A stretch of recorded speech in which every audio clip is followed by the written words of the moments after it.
நம்ம சுகமாய் தங்க பண்றாரு. நீங்க ஒவ்வொரு நாளும் சந்தோஷமா உங்க வாழ்க்கையை வாழ்றீங்கன்னா அது தேவன் நமக்கு பாராட்டின மிகப்பெரிய கிருபை.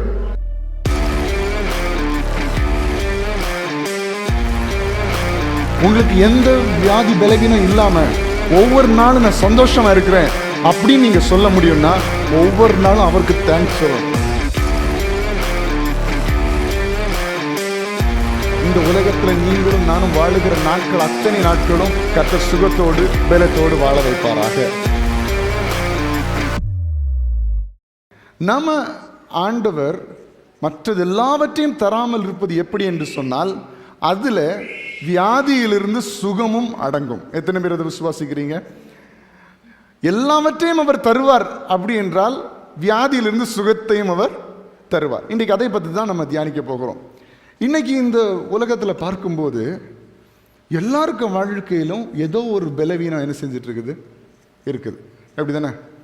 ஒரு சின்ன பிள்ளையிலிருந்தே பார்த்தீங்கன்னா ஒவ்வொரு ஏஜ் கேட்டகரியில் பார்க்கும்போது ஒவ்வொருத்தங்களும் ஒவ்வொரு விதமான பிரச்சனைகளை சரீர பிரகாரமாக சந்திக்கிறார்கள். சில நேரங்கள் நமக்கு வெளியே பார்க்குறதுக்கு தெரியாது. வெளியே மக்கள் எப்போ பார்ப்பாங்க? உங்களை எப்போ பார்ப்பாங்க? நீங்கள் ஏதாவது கல்யாண வீட்டுக்கு போகும்போது. கரெக்ட் தானே? கொஞ்சம் பேசலாம், பேசுறதுல ஒன்றும் தப்பு இல்லை. எப்போ உங்களெல்லாம் பார்ப்பாங்க? நீங்கள் ஏதாவது கல்யாண வீட்டுக்கு போகும்போது, ஏதாவது ஃபங்க்ஷனுக்கு போகும்போது, ஏதாவது வெளியே கடைகளுக்கெல்லாம் போகும்போது உங்களை பார்ப்பாங்க. அப்போ வெளியே போகும்போது நீங்கள் எப்படி போவீங்க? நீட்டாக போவீங்க, நீட்டாக ட்ரெஸ் பண்ணிட்டு போவீங்க, சிரிச்சிட்டு சந்தோஷமாக போவீங்க. ஏன்னா 4 பேர் பார்ப்பாங்களே. ஆனால் நம்ம வீட்டில் படுகிற கஷ்டம் யாருக்கு தான் தெரியும்? நமக்கு தான் தெரியும். நம்ம வீட்டில் இப்போ சந்திக்கிற பலவீனங்கள், நம்ம வாழ்க்கையில் அன்றாட வாழ்க்கையில் நம்ம சந்திக்கிற காரியங்கள்லாம் நமக்கு தான் தெரியும், வேற யாருக்கும் அது தெரியாது. அப்போ இன்னைக்கு உள்ள காலகட்டங்களில் பார்க்கும் பொழுது மருத்துவர்கள் சொல்கிறாங்க உணவு பழக்கங்கள்லாம் மாறிடுச்சு, எல்லாம் பொல்யூஷன்லாம் சமுதாயத்தில் நிரம்பி இருக்குது, எல்லாம் அசுத்தமாக இருக்கிறது, நம்ம எல்லாம் கெமிக்கல்ஸ் எல்லாம் சாப்பாடெல்லாம் ஆட் பண்ணுறதுனால எல்லாருக்கும் உடம்பு சரியில்லாமல் ஆகுது, எல்லோரும் பலவீனப்படுறாங்க. ஆனால் நம்ம அதெல்லாம் கண்ட்ரோல் பண்ண முடியுமா? முடியாது. பழத்தில் மருந்து அடிக்கிறாங்களாம், அதுக்காக நம்ம பழம் சாப்பிடாமலாம் இருக்கோம்? இல்லை. காய்கறிலேயும் மருந்து அடிக்கிறாங்களாம், அதுக்கு நம்ம காய்கறி வாங்காமலாம் இருக்கோம்? இல்லை. சாப்பிட முடியுமா? காய்கறி வாங்காமல் சாப்பிட முடியாது. அரிசியிலே பிளாஸ்டிக் அரிசிலாம் வருதான், எந்த அளவுக்கு உண்மைன்னு தெரியல, அப்படி சொல்கிறாங்க. பிளாஸ்டிக் அரிசிலாம் வருதான். அப்போது நம்ம அரிசி வாங்காமல் இருக்கிறோமா? இல்லை.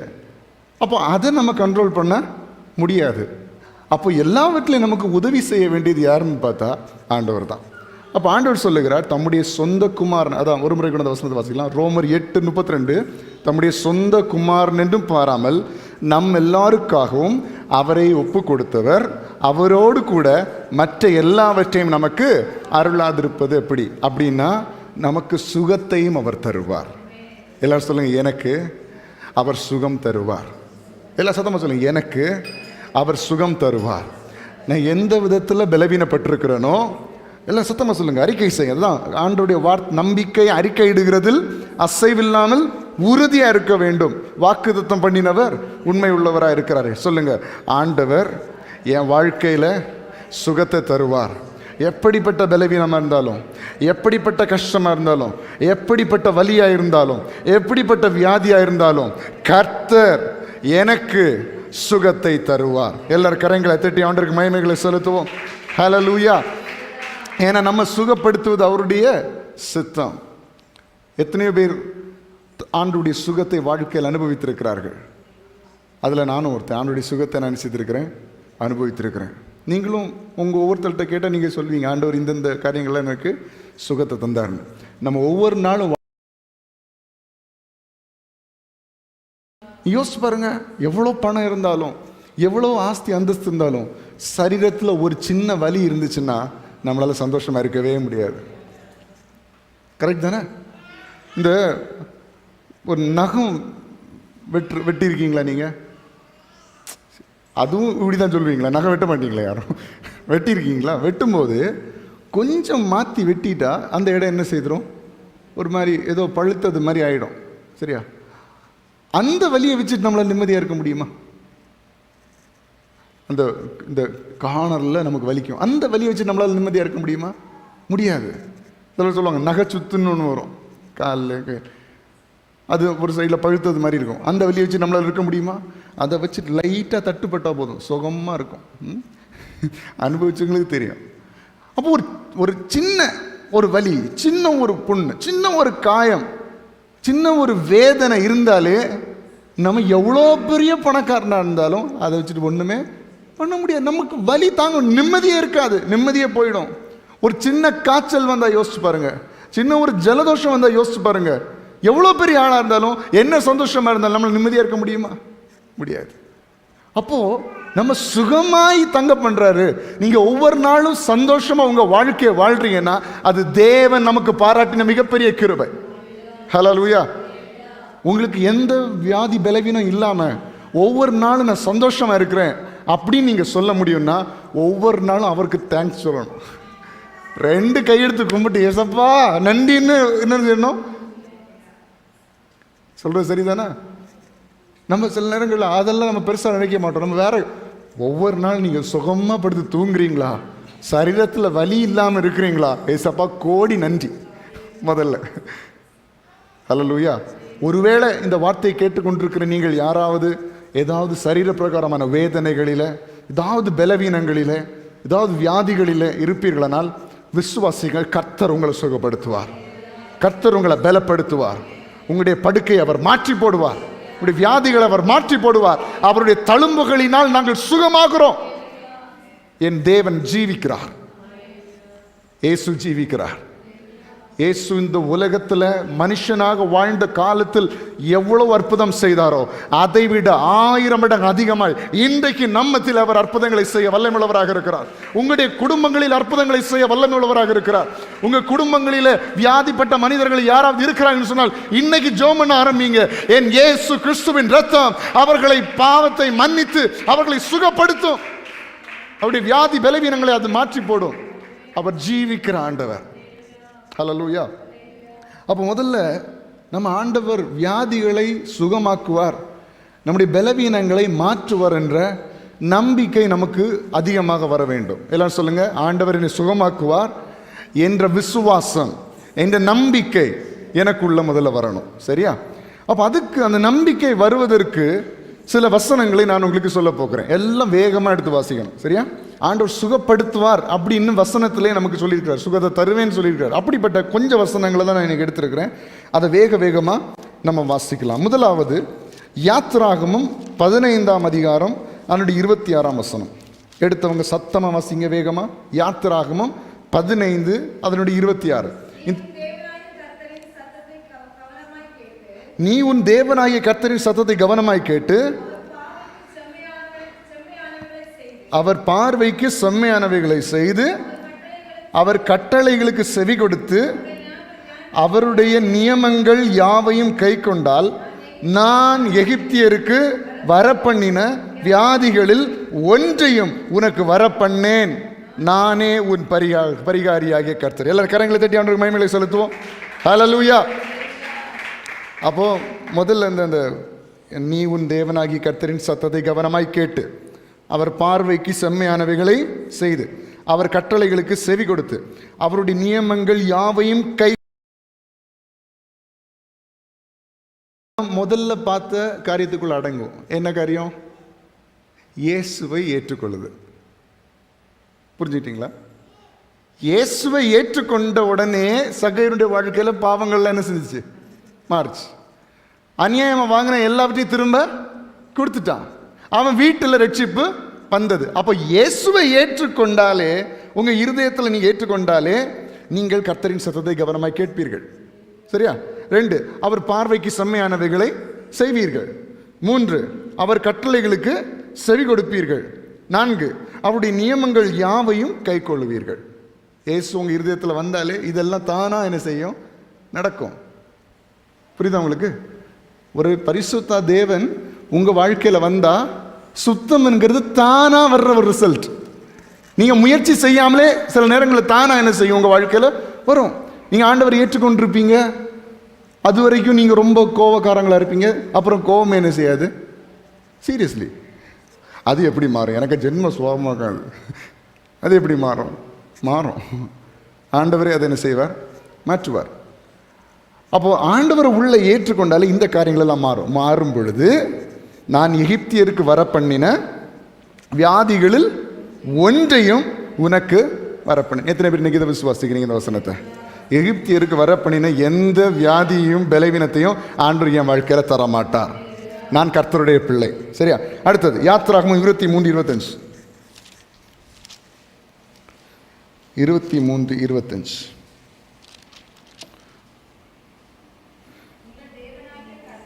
உங்கள் தேவனாகிய கர்த்தரையே சேவிக்க கடவீர்கள். எல்லாரும் சேர்ந்து வாசிங்க. இத அவர் உன் அப்பத்தையும் தண்ணீரையும் ஆசீர்வதிப்பார், வியாதியை உன்னிலிருந்து விலக்குவேன். எப்படி? நம்ம ஆண்டவரை சேவிக்கணும். உங்கள் தேவனாகிய கர்த்தரையே சேவிக்க கடவீர்கள் அப்படின்னா நம்ம அந்த பாயிண்ட்டுக்கு வருவோம். குமாரனை இருதயத்தில் ஏற்றுக்கொள்கிறீர்கள். முதலாவது அவரை சேவிக்கிறீர்கள். அப்பொழுது அவர் உன் அப்பத்தையும் தண்ணீரையும் ஆசீர்வதிப்பார், வியாதியை உன்னிலிருந்து விலக்குவேன். அப்போது நாங்கள் அப்பம் சாப்பிட்றதில்ல, நாங்கள் சப்பாத்தி தான் சாப்பிட்றோம், அது ஆசீர்வதிப்பாரா அப்படின்னு கேட்டால், இது வெறும் அப்பம் இல்லை, நீங்கள் சாப்பிடுகிற ஆகாரம். அது எதுவாக இருந்தாலும் சரி, நீங்கள் குடிக்கிற எதுவாக இருந்தாலும் சரி, நீங்கள் சாப்பிடுகிற எதுவாக இருந்தாலும் சரி, நீங்கள் ஆண்டவரிடத்தில் ஒப்பு கொடுத்து ஜெபிக்கும் பொழுது அதை ஆசீர்வதித்து வியாதியை உங்களை விட்டு விலக்குவார். ஹல்லேலூயா. அப்போ நம்ம நிறைய பேர் இப்போ பயப்படுறாங்க, அதை சாப்பிடலாமா இது சாப்பிடலாமா. ஆண்டவர் உங்களுக்கு தந்திருக்க ஞானத்தின்படி ஒழுங்காக சாப்பிடுங்க. சரியா? ஆண்டவர் உங்களுக்கு ஞானம் தந்திருக்கிறாரா இல்லையா? எது சாப்பிடணும்னு ஞானம் தந்திருக்கிறாரா? அவர் உங்களுக்கு கொடுத்துருக்கிற ஞானத்தின்படி சரியாக சாப்பிடுங்க. சாப்பிடும்போது ஜோம் பண்ணிட்டு சாப்பிடுங்க. ஆண்டவர் நீர் சொல்லியிருக்கிறீர், என் அப்பத்தையும் தண்ணீரையும் ஆசீர்வதிப்பார், வியாதியை உன்னிலிருந்து விலக்குவேன். அப்படின்னா நான் சாப்பிடுகிற ஆகாரத்தை, நான் குடிக்கிற தண்ணீரை நீர் ஆசீர்வதித்து வியாதியை என்னை விட்டு விலக்கி போடுவீர். விசுவாசிக்கிறீங்களா? இன்றைக்கு அடுத்த வேகமாக உபாகமம் 7:15. உபாகமம் 7:15 வாசிங்க ஒருத்தர் சத்தமா. கர்த்தர் சகல நோய்களை முன்னை விட்டு விலக்குவார்.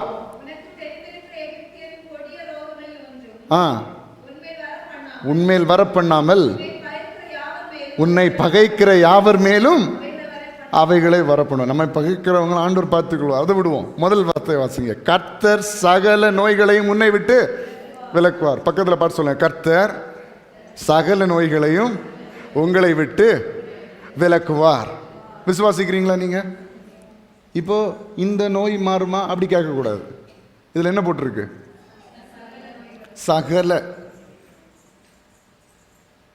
நாம அப்படிதான் விசுவாசிக்கணும். நம்ம ஆண்டவர் அற்புதர். நம்ம எதுக்கு நோய் இல்லாமல் வாழ போறோம்னா அவருக்காக தான். சரிதானே? எதுக்கு நம்ம வியாதி பலவீனங்கள் இல்லாமல் வாழணும்? அவருடைய நாம மகிமைக்காக. இந்த உலகத்தில் எதையும் பெரிய மலையை மறிக்கிறதுக்கு இல்லை, அவருடைய நாம மகிமைக்காக. அப்போ சொல்லுங்க, கர்த்தர் சகல நோய்களையும் எங்களை விட்டு மாற்றுவார், அவர் விலக்குவார். இதெல்லாம் இப்படியே விசுவாசிக்க. ஹல்லேலூயா. உங்கள் வீடுகளில் யாராவது பலவீனப்பட்டிருப்பாங்கன்னு சொன்னால் நீங்கள் இந்த நாட்களில் அவங்களுக்காக ஜெபிக்க ஆரம்பிங்கள். கர்த்தர் பெரிய அற்புதத்தை செய்வார், பெரிய அற்புதத்தை செய்வார். ஏன்னா கர்த்தருடைய வார்த்தைகள் ஒவ்வொன்றும் ஆமென்றும் ஆமேன் என்றும் இருக்கிறது. இந்த உலகத்தில் நீங்களும் நானும் வாழுகிற நாட்கள் அத்தனை நாட்களும் கர்த்தர் சுகத்தோடு பலத்தோடு வாழ வைப்பாராக. மோசே எந்த வயதில் மரித்தார்? 120 வயதில் மரித்தார். வேதம் சொல்லுகிறது, அவருடைய பலன் குறுகவும் இல்லையா, அவருடைய பார்வை குறையவும் இல்லையா. புரியுதுங்களா? அவருக்கு பலனே என்ன செய்யலை, குறையலை, அவருடைய பார்வையும். அப்போ என்ன நம்ம புரிந்து கொள்ள வேண்டும்? நம்ம ஆண்டவரிடத்தில் போகிறதுக்கும் பலவீனத்துக்கும் எந்த சம்பந்தமும் இல்லை. ஆண்டவர் கூப்பிட்டா நம்ம என்ன செய்திடலாம், போயிடலாம். ஆனால் இருக்கிற நாள் வரைக்கும் சந்தோஷத்தோட உற்சாகத்தோட அவருக்காக வாழ வேண்டும். அல்லேலூயா. அப்போ ஒரு முறை கூட இந்த வசனத்தை வாசிப்போம். கர்த்தர் சகல நோய்களையும் உன்னை விட்டு விலக்குவார். சங்கீதம் 30:2. சங்கீதம் 30:2. என் தேவனாகிய கர்த்தாவே, உம்மை நோக்கி கூப்பிட்டேன், என்னை நீர் குணமாக்கினீர். அதான் இப்போ இந்த வசனங்கள் எல்லாமே நம்ம முதல்ல வாசித்த வசனத்துக்கு கூட ரிலேட் ஆகும். அப்போ இயேசுவை நம்முடைய இருதயத்தில் ஏற்றுக்கொண்டால் அது அவரை நோக்கி கூப்பிடுகிறது. அவரை ஏற்றுக்கொள்ளும் பொழுது அவர் நம்மை குணமாக்குவார். ஹல்லேலூயா. ஒரு முறை எல்லாம் சேர்ந்து வாசிப்போம். என் தேவனாகிய கர்த்தாவே, உம்மை நோக்கி கூப்பிட்டேன், என்னை நீர் குணமாக்குவீர். அப்போ நீங்கள் இன்னைக்கு இங்கேருந்து போகும்போது ஒரு விசுவாசத்தோடு தான் போகணும். என்ன பலவீனமாக இருந்தாலும் கர்த்தர் அதை குணப்படுத்துவார், கர்த்தர் அதை குணப்படுத்துவார், கர்த்தர் அதை சுகப்படுத்துவார், என்னை விட்டு அதை மாற்றி போடுவார். நீங்கள் எப்படி விசுவாசிக்கிறீங்களோ அப்படி ஆண்டவர் உங்கள் வாழ்க்கையில் செய்வார். ஹல்லேலூயா. நான் நினைக்கிறேன் ஒரு 2 ஞாயிற்றுக்கிழமைக்கு முன்னாடி இதை பற்றி பேசினேன்னு நினைக்கிறேன் சபையில். எப்படின்னா நீங்கள் எப்படி விசுவாசிக்கிறீங்களோ அப்படி உங்களுக்கு ஆகும். சிலர் எனக்கு மருந்து எடுத்தா குணமாகும்னு நம்புவாங்க, ஆண்டவர் அப்படி உங்களுக்கு செய்வார். சிலர் எனக்கு மருந்து எடுக்காமலே சரியாகும் முழு நிச்சயமாக என்ன செய்வாங்க, விசுவாசிப்பாங்க, ஆண்டவர் அவங்களுக்கு அப்படி செய்வார். சிலர் நம்புவாங்க நான் ஹாஸ்பிட்டல் போனோம், அதில் போய் எனக்கு சரியாயிடணும் அப்படின்னு சிலர் சொல்லுவாங்க. அப்படி ஹாஸ்பிட்டல் போய் அது சரியாகும். ஒவ்வொருத்தருக்கும் அதான் அவன் விசுவாசிக்கிற, நீ விசுவாசித்தால் தேவனுடைய மகிமையை காண்பாய். நீங்க என்ன விதத்தில் நீங்க விசுவாசிக்கிறீங்களோ அந்த விதத்தில் ஆண்டவர் உங்களுக்கு அற்புதங்களை செய்வார். சிலர் யோசிப்பாங்க நான் லோன் எடுத்து பிஸ்னஸ் பண்ணணும், அதில் ஆண்டவர் ஆசீர்வதிப்பார். அப்படியே ஆண்டவரை ஆசீர்வதிக்க முடியும். நான் கடனே வாங்க மாட்டேன், ஆண்டவர் என்ன ஆசீர்வதிப்பார்னு விசுவாசிப்பாங்க. அவங்களுக்கு அப்படி ஆண்டவர் வாய்க்க பண்ணுவார். நீங்க எப்படி விசுவாசிக்கிறீர்களோ, நீங்க எப்படி ஆண்டவரை நம்புகிறீர்களோ, இல்லை உங்க வாழ்க்கையில எப்படி நன்மைகள் வரணும் நீங்க விரும்புறீங்களோ அந்த வழியில் ஆண்டவர் கொண்டு வருவார். சரியா? அப்போ நம்ம பார்த்தோம், என் தேவனாய் கர்த்தாவே உம்மை நோக்கி கூப்பிட்டேன், என்னை நீர் குணமாக்கிறீர். சங்கீதம் 29:11 கர்த்தர் தமது ஜனத்திற்கு பலன் கொடுப்பார், கர்த்தர் தமது ஜனத்திற்கு சமாதானம் அருளி அவர்களை ஆசீர்வதிப்பார். சங்கீதம் 41:2 சங்கீதம் 41:2 கர்த்தர் அவனை பாதுகாத்து அவனை உயிரோடே வைப்பார், பூமியில் அவன் பாக்கியவானாயிருப்பான், அவன் சத்துருக்களின் இஷ்டத்திற்கு நீர் அவனை ஒப்புக்கொடீர். நிறைய பேருக்கு இந்த காலகட்டத்தில் ரொம்ப பயம். ஏன்னா போகிறது வாகனங்களில், பைக்கில், காரில் நிறைய பேர் லாங் ட்ராவல்லாம் பண்ணுறாங்க. அப்போது ஒருத்தவங்க வீட்டை விட்டு வெளியே போயிட்டு திரும்ப வீட்டுக்கு வாரது வரைக்கும் அவங்களுக்கு நிம்மதியே இருக்காது. ஃபார் எக்ஸாம்பிள், இப்போ ஹஸ்பண்ட் வெளியே போயிட்டு வர்றாங்கன்னா அந்த மனைவிக்கு நிம்மதியே இருக்காது அவங்க வீட்டுக்கு வந்து சேர்றது வரைக்கும். இல்லை பிள்ளை வெளியே கடைக்கு போயிட்டு வர்றான்னா, இல்லை ஸ்கூலுக்கு போயிட்டு வர்றான், படிக்க காலேஜ் போயிட்டு வர்றான், இல்லை ஏதாவது வேலைக்கு போயிட்டு வர்றாங்கன்னா அந்த பிள்ளைகள் வீட்டுக்கு வர்றது வரைக்கும் என்ன செய்ய நிம்மதியே இருக்காது. ஐயோ எப்படி பிள்ளைங்க போகிறாங்களோ, எல்லா பெற்றோருக்குமே அப்படிப்பட்ட ஒரு பயம் இருக்கும், பிள்ளைகளுக்கும் அப்படிப்பட்ட பயம் இருக்கும். அப்போ நம்ம நம்ப வேண்டிய காரியம், எல்லா நேரத்துலையும் நம்ம மனுஷன் கூட இருக்க முடியாது. முடியுமா? முடியாது. அப்போது எந்த தீமையும் நம்மை சேதப்படுத்தாதபடிக்கு கர்த்தர் நம்மை பாதுகாப்பார். அதான் வசனம் சொல்லுகிறது, கர்த்தர் அவனை பாதுகாத்து அவனை உயிரோடு வைப்பார், பூமியில் அவன் பாக்கியவனாயிருப்பான், அவன் சத்துருக்களின் இஷ்டத்திற்கு நீர் அவனை ஒப்புக்கொடீர். அதை 3வது வசனத்தில் வாசிங்க. படுக்கையின் மேல் வியாதியாய் கிடக்கிற அவனை கர்த்தர் தாங்குவார், அவனுடைய வியாதியிலே அவன் படுக்கை முழுவதையும் மாற்றி போடுவார். எத்தனை பேர் இதை விசுவாசிக்கிறீங்க? ஹல்லேலூயா. உங்கள் வீட்டில் இருக்கிறவங்க யாராவது படுக்கையாக இருக்கிறாங்கன்னா நீங்கள் அவங்களுக்காக என்ன செய்யணும்? ஜெபம் பண்ணணும். ஜெபம் பண்ணி ஆண்டவர் அவர்களை மாற்ற வல்லமை உள்ளவர். ஹல்லேலூயா. என்னுடைய பாட்டிக்கு இப்போ அவங்க உலகத்தில் இல்லை, அவங்க ஒரு 70 வயசு இருக்கும்போது அவங்களுக்கு ஸ்ட்ரோக் வந்துச்சு. ஸ்ட்ரோக் வரும்போது இனி டாக்டர்ஸ் எல்லாம் சொன்னாங்க, இனி அவங்களால கண்டிப்பாக நடக்கவே முடியாது, கொஞ்சம் கூட நடக்க முடியாது அப்படின்னு. அப்போது எங்களுக்கு ஒரு ஆசை, பாட்டியை எப்படியாவது கொஞ்சமாவது நடக்க வைக்கணும் அப்படின்னு. இப்போ நாங்கள் ப்ரேயர் பண்ணுவோம். பாட்டி ரெகுலராக நாங்கள் அதுக்குள்ளே எக்ஸசைஸ்லாம் நாங்கள் லைட்டாக பண்ணி கொடுப்போம். கடைசியில் பாட்டி சேரை வச்சாவது என்ன செஞ்சுருவாங்க, நடந்து நடந்து வந்துடுவாங்க. அவங்க கடைசி வரைக்கும் அவங்க உயிர் போகிறது வரைக்கும் அவங்க வந்து கம்ப்ளீட்லி பெட் ரிட்டன் அவங்க இல்லை. எப்பவும் போல் அவங்களால நடக்க முடியாது, எப்பவும் போல் அவங்களால அதுக்கு முன்னாடியும் அவ்வளோ வேகமாலாம் நடக்க மாட்டாங்க, ஸ்லோவாக தான் நடப்பாங்க. ஆனால் அந்த கடைசி நாட்களில் கூட அவங்க படுக்கை விட்டு எழும்பி வெளியே வந்து ஹாலுக்கு வந்து சேர்லாம் எடுத்து தள்ளி இப்படி நடந்து எல்லார்ட்டையும் பேசி இந்த அளவில் தான் ஆண்டவர் என்ன செஞ்சார். ஏன்னா அவங்களுக்கு வந்த ஸ்ட்ரோக்குக்கு அவங்க படுக்கையிலிருந்து எழும்பி இருப்பாங்களானே ஒரு டவுட்டாக தான் இருந்துச்சு. ஆனால் அந்த படுக்கையை ஆண்டவரால் மாற்ற முடிந்தது. அதுவும் ஏஜ் லிமிட் தாண்டிடுச்சு. ஏஜ் ரொம்ப 70க்கு அப்புறம்னா அவங்க ரொம்ப வீக்காக இருந்தாங்க. ஆனால் அதுலேயும் கூட ஆண்டவர் அவர்களை பலப்படுத்தி என்ன செய்தார், அவர்களை பாதுகாத்தார். இன்னும் இதே போல் நிறைய அற்புதம். இது என் வீட்டில் நடந்த ஒரு சின்ன சாட்சி. ஆனால் இதே போல் முற்றிலுமாக படுக்கையான எத்தனையோ பேரை கர்த்தர் மீண்டும் பழையதை விட பலசாலிகளாக என்ன செய்திருக்கிறார், மாற்றியிருக்கிறார். நம்முடைய தேவன் அப்படிப்பட்டவர். இந்த வசனம் அதை தான் சொல்லுகிறது. நம்ம மனுஷனுடைய வார்த்தைகளை நம்ப வேணாம், தேவ வார்த்தைகளை நம்ம நம்புவோம். என்னோட கூட சேர்ந்து எத்தனை பேர் இதை விசுவாசிக்கிறீங்க? படுக்கையின் மேல் வியாதியாய் கிடக்கிற அவனை கர்த்தர் தாங்குவார், அவனுடைய வியாதியிலே அவன் படுக்கை முழுவதையும் மாற்றி போடுவார். சங்கீதம் 91:10. சங்கீதம் 91 அவனுடைய 10வது வசனம். எல்லாம் சேர்ந்து வாசிங்க. ஆகையால் பொல்லாப்பு உனக்கு நேரிடாது, வாதை உன் கூடாரத்தை அணுகாது. யாருக்கு? முதல் வசனத்தில் உன்னதமானவரின் மறைவில் இருக்கிறவன் சர்வ வல்லவருடைய. அப்போ ஆண்டுடைய மறைவு முதல்ல நம்ம பார்த்தோம். இயேசு கிறிஸ்துவை தன்னுடைய இருதயத்தில் ஏற்றுக்கொண்டவன், சொந்த குமாரனை ஏற்றுக்கொண்டவன், அவரை தன்னுடைய வாழ்க்கையில் ஏற்றுக்கொண்டு அவருக்காக வாழுகிறவனுடைய வாழ்க்கையில் என்ன இருக்கும்? பொல்லாப்பு அவனுக்கு நேரிடாது, வாதை அவனுடைய கூடாரத்தை அணுகாது. எத்தனை பேர் விசுவாசிக்கிறீங்க? ஒரு முறை சத்தமா சொல்லுங்க. ஆகையால் பொல்லாப்பு எனக்கு நேரிடாது, வாதை என் கூடாரத்தை அணுகாது. 16ஆம் வசனம். நீடித்த நாட்களால் அவனை திருப்தியாக்கி என் ரட்சிப்பை அவனுக்கு காண்பிப்பேன்.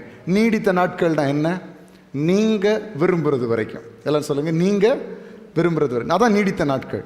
சிலருக்கு 150 நாளும் திருப்தி ஆகாது, சிலருக்கு எவ்வளோ நாளும் திருப்தி ஆகாது. ஆனால் நீங்கள் ஆண்டவரே எனக்கு இந்த வாழ்க்கை போதும், நான் இனி உம்முடைய ராஜ்யத்துக்கு வர விரும்புகிறேன் என்று சொல்லக்கூடிய அளவில் கர்த்தர் உங்களை திருப்தியாக வாழ வைப்பார். இது திருப்தின்னு சொல்லும்போது கஷ்டத்தினால நான் வாரேன்னு சொல்கிறது இல்லை. திருப்தி, ஹலோ, எனக்கு வாழ்க்கையில் ரொம்ப கஷ்டமாக இருக்குது, எனக்கு இந்த உலக வாழ்க்கை போதும், நான் உங்கள் இடத்துல வந்துடுறேன், அது இல்லை. இது திருப்தினா என்ன? சந்தோஷத்தின் மிகுதியினால் வருகிறதா என்னது திருப்தி. ஆண்டவரே நான் ரொம்ப சந்தோஷமாக வாழ்ந்துட்டேன், உமக்காக நான் பல காரியங்களை செய்துட்டேன், உங்கள் விருப்பங்களெல்லாம் நான் நிறைவேற்றிட்டேன், இனி உங்கள் பாதப்படியில் நான் வரப்போகிறேன் என்று நீங்கள் திருப்தியாய் உங்கள் தகப்பனிடத்துல சொல்லுகிறது வரைக்கும் கர்த்தர் உங்களை வாழ வைப்பார். அல்லேலூயா. இதான் நீடித்த நாட்களால் உங்களை திருப்தியாக்குகிற தேவன். இன்றைக்கு வியாதிகளோடு, பலவீனங்களோடு, சரீரத்தில் சுகவீனங்களோடு இருக்கிற கர்த்தருடைய பிள்ளையே, இல்லை உங்கள் வீடுகளில் அப்படிப்பட்ட நபர்கள் இருப்பார்கள் என்றால் உங்களுக்கு நான் ஒரு காரியத்தை சொல்லுகிறேன். கர்த்தர் சுகம் அளிக்கிறவர். இயேசு கிறிஸ்துவை நீங்கள் ஏற்றுக்கொண்டால் கர்த்தர் உங்களுடைய வாழ்க்கையில் பெரிய காரியங்களை செய்வார். இயேசு கிறிஸ்துவை நீங்கள் ஏற்றுக்கொண்டால் அவர் உங்களுடைய வாழ்க்கையில் அற்புதங்களை செய்வார். நீங்கள் பலவீனப்பட்டிருந்தாலும் உங்களை சுகமாக்குவார்.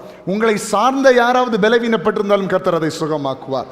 வேதாகமத்தில் பார்க்கிறோம்.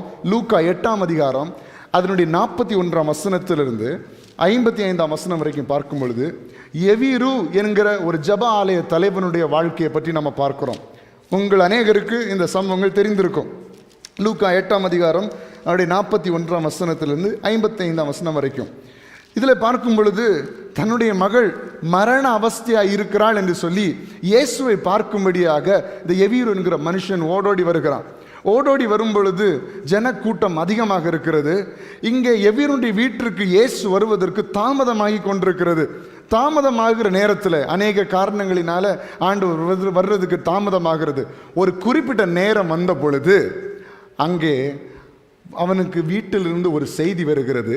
என்ன செய்தி என்று சொன்னால், இனி நீங்கள் போதகரை வருத்தப்படுத்தாதீங்க, கஷ்டப்படுத்தாதீங்க, உங்கள் மகள் மரித்து விட்டாள் அப்படி என்று சொல்லுகிறார். இதை கேட்ட உடனே எவீருடைய மனம் கொஞ்சம் பயந்திருக்கும், கொஞ்சம் கஷ்டப்பட்டிருக்கும். அந்த நேரத்தில் இயேசு அவனை பார்த்து சொல்லுகிறார். வாசியுங்கள் 50வது வசனத்தில்.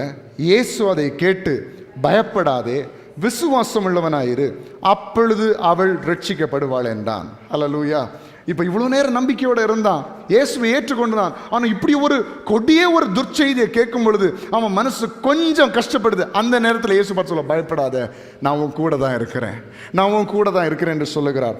அவர் வீட்டில் வந்தபோது பேதுருவையும் யாக்கோபையும் யோவானையும் பெண்ணின் தகப்பனையும் தாயையும் தவிர வேறொருவரையும் உள்ளே வர ஒட்டாமல். யாரை தவிர? பேதுருவையும் யாக்கோபையும் யோவானையும் பெண்ணின் தகப்பனையும் தாயும் தவிர வேறொருவரையும் உள்ளே வர ஒட்டாமல். சில நேரங்களில் நம்ம குடும்பங்களில் ஆண்டவர் அற்புதங்களை செய்கிறதுக்கு முன்னாடி சிலர் எல்லாம் ஆண்டவர் வெளியே தள்ளுவார். நீங்கள் அதை வச்சு கவலைப்படக்கூடாது. எனக்கு இவ்வளவு பாசமாக இருந்தாங்களே, இவங்கெல்லாம் என்னை விட்டுட்டு போகிறாங்க, வருத்தப்படக்கூடாது. இவ்வளவு ஃப்ரெண்ட்ஷிப்பாக இருந்தாங்க, இவ்வளோ ஃப்ரெண்ட்லியாக இருந்தாங்க, உன் கூட எல்லா சூழ்நிலையில் இருப்பேன்னு சொன்னாங்களே, ஆனால் இந்த சூழ்நிலையில விட்டு விலகுறாங்களே, நீங்கள் வருத்தப்படக்கூடாது. இவ்வளவு உனக்கு அதை செய்வேன் இதை செய்வேன், அப்படி ஒன்றை பார்த்துப்பேன் இப்படி ஒன்றை பார்த்துப்பேன்னு சொன்னவங்கெல்லாம் இப்போ என்ன விட்டுட்டு விலகி போகிறாங்களே அப்படின்னு சொல்லி நீங்கள் பாரப்படக்கூடாது. அப்படி என்றால் கர்த்தர் செத்த சில காரியங்களை உயிரிட செய்ய போகிறான்னு அர்த்தம். ஏதோ மரித்து போன சில காரியங்களை, ஒன்றுமில்லாமல் போன காரியங்களை உங்கள் வாழ்க்கையில் மீண்டும் உயிர்ப்பிக்கிறார் என்ற அர்த்தம். அவங்க போயிட்டாங்க, இவங்க போயிட்டாங்க, சொந்தக்காரங்க போயிட்டாங்க, எனக்கு ஹெல்ப் பண்றேன்னு சொன்னவங்க போயிட்டாங்க, என்னை வாழ வைப்பேன்னு சொன்னவங்க போயிட்டாங்க, எனக்கு இப்படிப்பட்ட வேலை எடுத்து தருவேன்னு சொன்னவங்க போயிட்டாங்க, எனக்கு இப்படிப்பட்ட நல்ல உதவிகளை பண உதவிகளை செய்வேன்னு சொன்னவங்க போயிட்டாங்க, இப்படிப்பட்ட உனக்கு அடைக்கலத்தை கொடுப்பேன்னு சொன்னவங்க எல்லாம் என்னை விட்டு மாறி போறாங்களே. நீங்க விசுவாசிங்க, இனி ஆண்டவர் என் வாழ்க்கையில் ஒரு பெரிய காரியத்தை செய்ய போகிறார். மரித்த சில காரியங்களை உயிரோடு ஆண்டவர் எழுப்ப போகிறார். இந்த மகளை உயிரோடு எழுப்புறதுக்கு முன்பதாக பேதுருவையும் யாக்கோபையும் யோவானையும் பெண்ணின் தகப்பனையும் பெண்ணின் தாயையும் தவிர வேற யாரையும் உள்ளவர விடவில்லை. எல்லா நன்மைக்காக. எல்லாம் சொல்லுங்க, எல்லா நன்மைக்காக. சிலர் என்னை விட்டு போனாலும் நன்மைக்காக, சிலர் எனக்கு என்னுடைய வீட்டில் என்னை விட்டு போனாங்கன்னா அதுவும் நன்மைக்காக.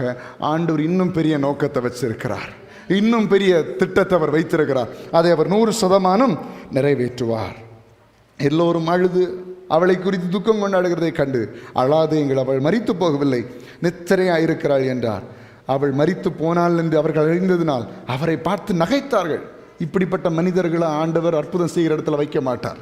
சரி, எல்லாரும் அவர்களை பார்த்து என்ன செய்தாங்க? நகைத்தாங்க. அவர்கள் எல்லாம் எல்லாரையும் அவர் வெளியே போக பண்ணி அவளுடைய கையை பிடித்து பிள்ளையே எழுந்திரு என்றார். அப்பொழுது அவள் உயிர் திரும்ப வந்தது. உடனே அவள் எழுந்திருந்தாள். அவளுக்கு ஆகாரம் கொடுக்க கட்டளையிட்டார். ஹல்லேலூயா. இன்றைக்கு ஆண்டவருடைய பிள்ளையே, மீண்டும் மீண்டும் நான் உங்களுக்கு சொல்ல விரும்புகிற காரியம், தேவன் அற்புதம் செய்ய வல்லவர். தேவன் உங்கள் வாழ்க்கையில் வியாதிகளை மாற்ற வல்லவர். உங்கள் தனிப்பட்ட வாழ்க்கையில் நீங்கள் அதை ப்ராக்டிஸ் பண்ணி பாருங்கள். ஆண்டவர் மேலே உள்ள நம்பிக்கையில், ஏசுப்பா இந்த காரியத்தில் எனக்கு ஒரு முழு விடுதலையை நான் எதிர்பார்க்கிறேன், முழு சுகத்தை நான் எதிர்பார்க்கிறேன். ஒருவேளை உங்கள் அப்பா இல்லை உங்கள் அம்மா இல்லை உங்களுடைய சகோதரர்கள் உங்களுடைய பிள்ளைகள் யாராவது பலவீனப்பட்டிருக்கிறாங்கன்னா அது ஏதோ அப்படி இப்படி மேனேஜ் பண்ணி போகிறது இல்லை. ஆண்டவரே, இதில் ஒரு முழு விடுதலையை நான் என்ன செய்கிறேன், எதிர்பார்க்கிறேன். உங்களால் செய்ய முடியும் என்று எனக்கு தெரியும், என் வாழ்க்கையில் செய்யுங்க. ஹல்லேலூயா. ஆண்டவர் அற்புதத்தை செய்வார். அவரை நீங்கள் ஏற்றுக்கொண்டபடியினால், அவரை நீங்கள் விசுவாசிக்கிறபடியினால், அவர் நமக்கு இயேசுவே தந்தார் என்று சொன்னால் மற்றதெல்லாவற்றையும் தராமல் இருப்பது எப்படி? காற்றையும் காண மாட்டீர்கள், மழையையும் பார்க்க மாட்டீர்கள், ஆனால் பள்ளத்தாக்கு தண்ணீரால் நிரப்பப்படும்.